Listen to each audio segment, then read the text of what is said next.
Hello प्यारे बच्चों, मैं ज्योति शर्मा स्वागत करती हूँ आप सबका फिर से हमारे यूट्यूब चैनल टीचर्स अड्डा एमपी पर।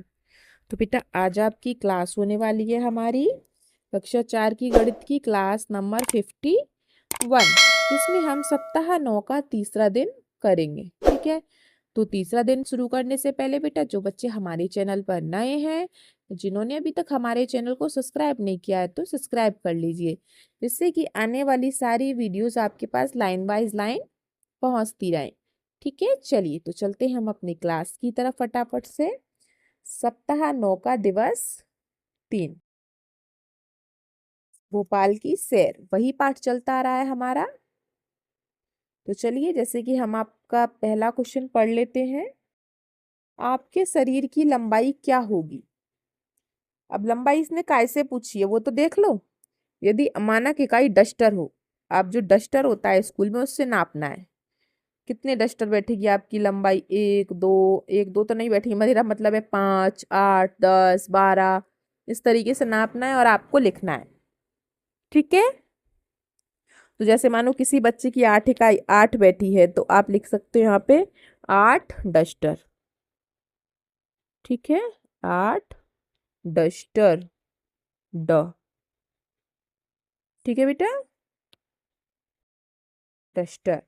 ठीक है, फिर उसने पूछा आपकी लंबाई शरीर की किससे नापनी है आपको?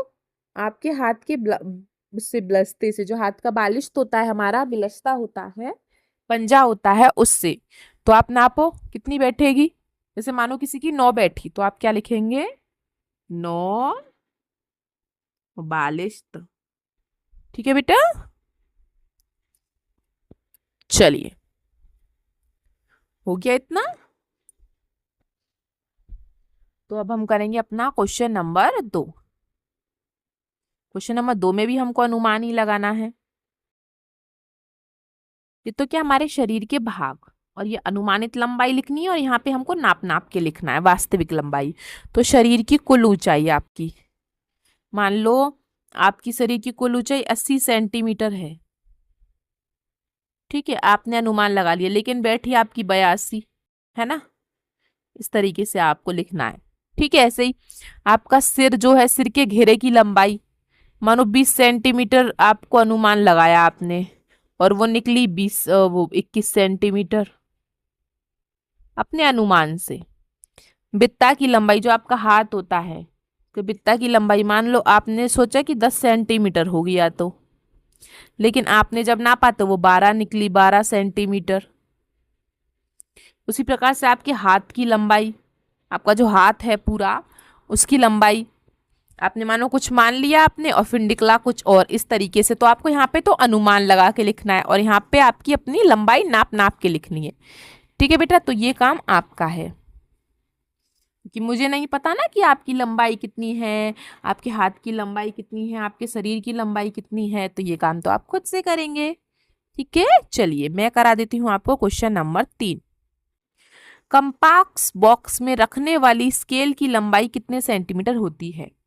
तो बेटा जो आपका डिब्बी होती है, जो कंपास बॉक्स होता है, उसमें जो आप स्केल रखते हो उसकी लंबाई कितनी होती है? क्योंकि बेटा डिब्बी में तो छोटा वाला स्केल आता है, और छोटे वाले स्केल में कितने सेंटीमीटर होते हैं? 15 सेंटीमीटर। और बड़े वाले में कितने होते हैं, जो डिब्बी में नहीं आ सकता आपकी, उसमें होते हैं 30 सेंटीमीटर। तो आपका आंसर क्या होगा? 15 सेंटीमीटर।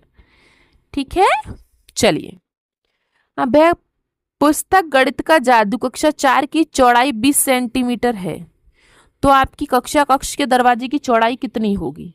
अब देखो, आप अपनी किताब को लो, उसे रखो कि कितनी किताब आई। मान लो आपकी किताब 2 बार आई चौड़ाई में, दरवाजे की चौड़ाई 2 बार आई, 3 बार आई, उसकी 20 में गुणा कर दो बस। ठीक है, तो जैसे मान लो आपकी दरवाजे की चौड़ाई आपने अपनी किताब से नापी। ठीक है, अगर एक बार किताब है तो 20, 2 बार किताब आई तो 20 दूनी 40, 3 बार किताब आई तो 20 है 60 सेंटीमीटर। तो मेरे हिसाब से ज्यादातर 3 बार किताब तक आएगा, तो आपका आंसर होगा 60 सेंटीमीटर। 60 सेंटीमीटर। ठीक है बेटा, चलिए हम चलते हैं अपने आज के लास्ट क्वेश्चन पर, जो कि हमने ये दिवस 2 में भी किया है वाला क्वेश्चन फिर से हमको दे दिया है। रोशन होशंगाबाद से भोपाल होते हुए सांची जाता है। रोशन क्या करेगा, ये होशंगाबाद है, होशंगाबाद, ये होशंगाबाद शहर है, फिर भोपाल पड़ता है बीच में, और फिर वो कहाँ जाता है, सांची जाता है। तो कह रहा है होशंगाबाद से भोपाल की दूरी कितनी है, 70, और भोपाल से सांची की कितनी है, 45। तो पूछ रहा है होशंगाबाद से सांची की कितनी है, मतलब इन दोनों को जोड़ दो। ठीक है, तो लिख लेते हैं हम होशंगाबाद से भोपाल। होशंगाबाद से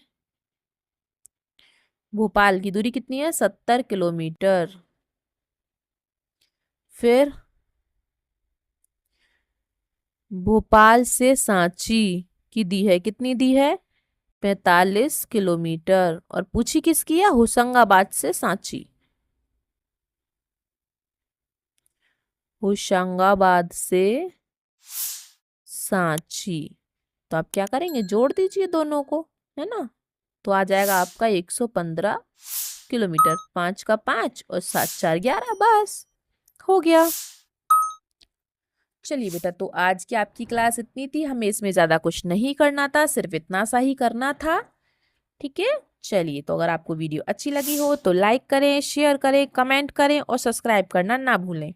मिलते हैं हम आपसे अगली क्लास में, तब तक के लिए हैवी नाइस डे।